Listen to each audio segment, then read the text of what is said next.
Family and fellow soldiers, I'm the Professor, and this is the moment of truth. The murder of Atatiana Jefferson was an atrocity, and while it would be a lie to claim that justice has been done, at the very least we can say that something was done. Aaron Dean, who murdered Atatiana Jefferson, was convicted, and yesterday the murderer was given an 11-plus year sentence in prison. And that number is significant.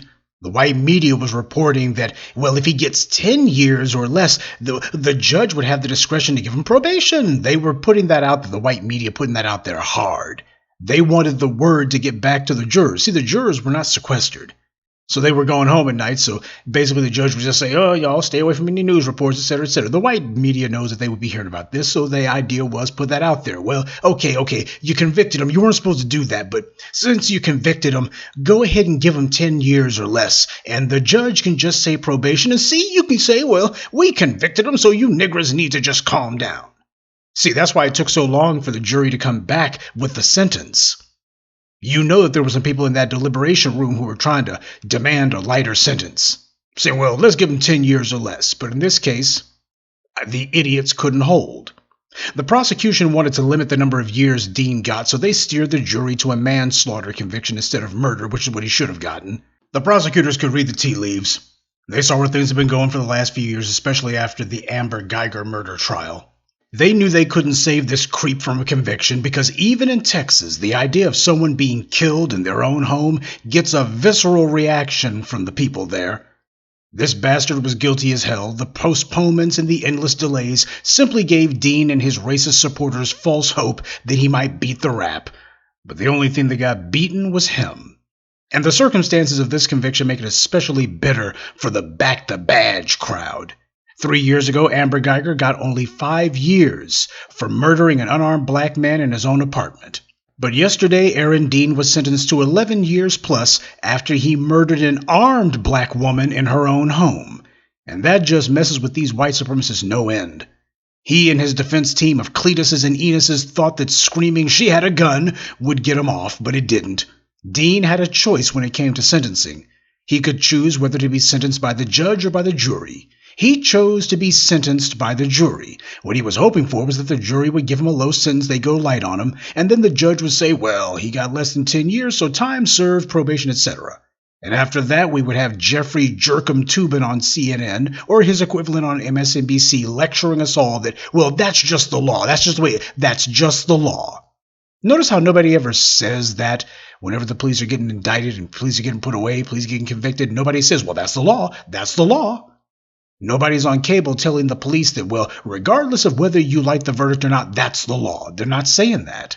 Oh, they were telling that to black people for the longest time. And then the tide turned. Nobody in the white media is saying that juries just don't trust the police. That's what they were saying before. Well, juries just trust the police, That's what they just trust the police. Ain't nobody saying that now. Because the white media's job as the propaganda arm of white supremacy is to support and run interference for the enforcement arm. The police. Dean thought that the jury was going to go light on him. Now he sees he should have gone with the judge, though I'm pretty sure that's not a position these judges want to be in. Right now, nobody's focused on the judges specifically. So when the juries come back with a light sentence like, say, manslaughter, this gives the judges cover so that they can say, oh, well, the jury said a light sentence, so 6 months probation. The jury gives the judges cover that the judges need. If the cops begin demanding bench trials, then what's going to happen is the judges are going to have to bear the entire burden of throwing the case. And that's not something that the judges are eager to sign up for. You see, a rigged court is like an insurance fraud case. It works best if everyone is in on it at every level. If you try to put it off on one person in particular, if you try to do a solo act, well, that person gets caught immediately because they have no way to conceal their involvement. Everybody knows exactly what's wrong and who's doing it. So you need other people to help take some of the burden off you. That way, the blame is distributed up and down the line, and you can't quite zero in on who it is. Now remember, as more and more of these thugs with badges continue getting their backs put to the wall, they will eventually have to resort to bench trials. Now, the judges aren't going to like that because it's going to make them targets of the public's anger. And as we saw with now former Judge Aaron Persky, the judges are only too aware that they are not untouchable. The lies are running thin, and they're not working. Notice how we haven't heard about qualified immunity in a while? Yeah, it's been a long while since the white media tried to drag up that talking point.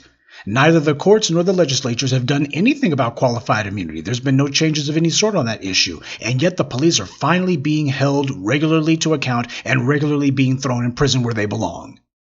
I think it's safe to say that the white media's narrative about how the problem was qualified immunity, that was a lie and a sham. At this point, the white media doesn't even dare to mention qualified immunity anymore. Yeah, they're not going to get any more traction out of that talking point. It's like I've always told you, the enemy is defeated when they're silent. When you don't hear anything from them, that's them giving up the admission, okay, we're beat. That whole phony conversation around qualified immunity, that was just an empty talking point from the white media. It was meant to give the prosecutors cover for when they don't bring charges, or for when they deliberately mislead and steer these juries toward either an acquittal or some sort of low sentence. That's what qualified immunity was meant to do. It was meant to give a quasi-legal justification for what they knew was just a rigged court, a crooked DA and a crooked judge. That's all it was meant to do. The white media knew what they were saying was a pack of lies, but they also knew that the public hadn't gotten tough with the police corruption yet. But that started to change about 2015 or so, and it reached its zenith with the uprisings of 2020. See, the enemy is heavy into trends. They're heavy into watching what the trend line is, where things are going. That's what Richard Spencer said. Where's the trend going? Well, the trend has gone from the police can't be arrested to the police can be arrested, but only after a massive public outcry, to then, well, the grand jury, you see, the grand juries don't want to indict. What can you do? The grand jury's the grand jury. And then when the grand juries began to indict, well, it's the trial juries. The trial juries don't want to punish the police too harshly, you see. That's because they just trust the police, don't you know? But now the police are being convicted regularly, and the sentences are getting harder and harder. That's the trend. And that's why you got all these white supremacists online, many of them who claim that they were in police departments. That's why they're getting all mad and scared now, because they know that what happened with Aaron Dean and the rest of these crooks could just as easily be them. They've been engaged in the exact same type of dirt. So, of course, these guys, they know that that could be their necks on the chopping block next. And we need to start asking questions about these people who are online posting this garbage. What's their service jackets looking like? Time to dig under some of their fingernails, because I'm pretty sure we find some dirt pretty fast. We'll continue with the moment of truth in just a moment, but first, a word from the official sponsor of Black Empowerment, Power Tools. There's no telling when something's going to come up, so make sure you carry your power tools at all times. You never know when you're going to need to bring the hammer down, or when you'll have some trash that needs to be blown away, or some obstacle that requires cutting down. Don't get caught empty-handed. Keep your hammer close by. Keep that leaf blower at the ready. And always carry your steel. Power tools. Because no matter what your day job or side hustle may be, there's no excuse for not being ready to put in some work. Now, where the trend stands presently is that the police are being convicted, but the sentences are not hard enough. That is the next step. We must continue to apply the pressure. The enemy is being pushed back hard. They're taking losses, but we have to keep our foot on their necks. Amy Potter thought that she could go ahead and get away with murder if she just said, well, I confused my gun with my taser, and she figured she could get away with killing a black person. But she didn't. And the look on her face when that all-white jury convicted her, that said it all. They're looking and going, man, we can't even count on these juries, not even a white jury. We can't even depend on it. Sure, we might get away with it once every blue moon, but it's no longer a guarantee anymore. The police's lies are getting knocked down. They're being deprived of their talking points and their would-be legal defenses. Before they even walk into a courtroom, they already know. You're not going to be able to claim that you were scared for your life. That ain't going to work. You're not going to be able to claim, well, I confused my gun with my taser. That ain't going to work. They're being deprived of their lives. They've got nowhere to go except straight to prison. You see, what these guys were hoping would happen is that there would be public fatigue with having to go ahead and do the hard work of making sure the thugs with badges get punished. That's what they were counting on.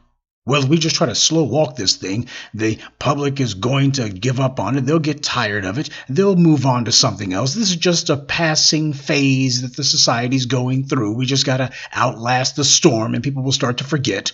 They'll move on, especially when they see that these DAs aren't going to indict, especially when they see, okay, the system's rigged and it's obvious the prosecutors are dirty as hell and, the fix is in. The people will just give up when they see that the bad guys aren't going to budge. That's what they thought would happen. But it didn't. Instead, the bad guys are the ones who gave, not the public. Now, are the punishments enough? Of course not. Police should be first degree everything whenever they get charged. They assault someone, that's supposed to be first degree assault. And when they kill someone, that's supposed to be an automatic murder 1. Oh, by the way, on a side note, Aaron Dean's sister took the stand at his sentencing, and she says she's also a police officer in Dallas. Yeah, the same Dallas where Amber Geiger murdered Botham Jean. So the dumb doesn't fall far from the tree. That little heifer needs to be looked at too. After all, psychopathologies like the kind Aaron Dean has tend to be genetic. He's a diagnosed narcissist who shouldn't have had a gun and a badge to begin with, and the chances are fair to middling his sister is no different. It's certainly worth looking into. So we're not letting up on the bad guys. And we're also not going to be letting up on their would-be helpers and accomplices. You had these black feminists and other phonies who have forgotten all about Atatiana Jefferson because they don't want to talk about her. Because to talk about Atatiana Jefferson and about who murdered her, well, that would spoil the intersectional swirler delusions that these feminists have. And speaking of delusions, Joe Biden's going to begin campaigning for re-election within the next 6 to 8 months or so. Now, when he does, he will, of course, predictably pretend as if he's been doing things for police reform. When he talks to black people, I've been doing things for police reform. He's going to talk about his empty, meaningless executive order, which only applies to federal police agencies. In other words, the very type of police that black people have the least contact with, which means that it will have the least effect, and that's the point. And it's an executive order, which is Joe Biden never got tired of reminding people why executive orders can get overturned by the very next president who takes office. So that's the reason why he made sure any sort of police reform I'm going to do, it's going to be an executive order. That way it won't last very long, it won't do very much. So when Biden goes on the campaign trail for re-election and gives his lies claiming that he did some police reform, you just make sure to remind everybody how Biden sent his inspector general to the Supreme Court to argue that the Miranda warning should no longer be mandatory during a police arrest. That's what Biden actually did when it came to police. Oh, he did police reform all right. He made it where the thugs with badges got reinforcement straight from the White House.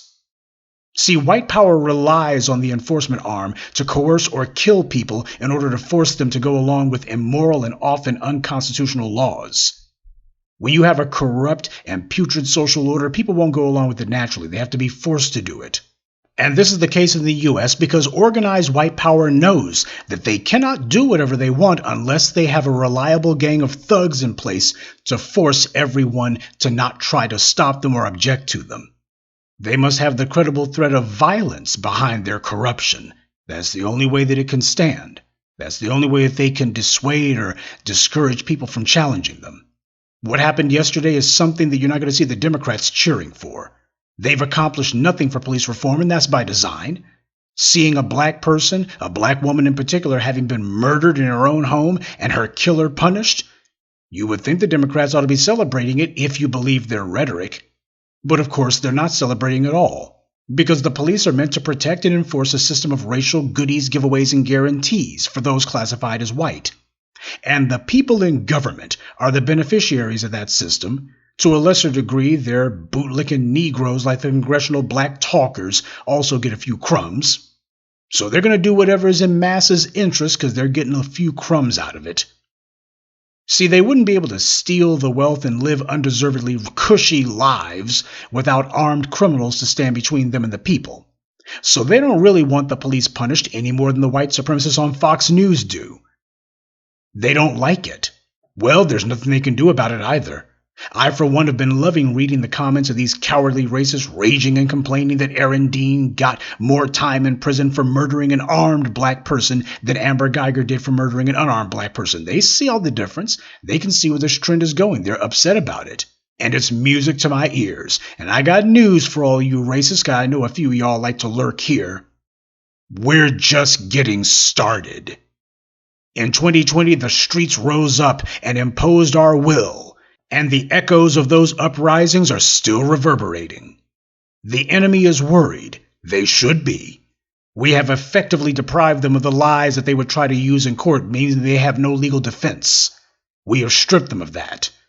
Oh yeah, all of these little lawyers who these police unions use, these legal whores who try to coach the police on what to say, you can go ahead and give them any talking point that you want. It won't help them. You have no legal defense. You're walking into court knowing that the deck is stacked against you. That's called justice.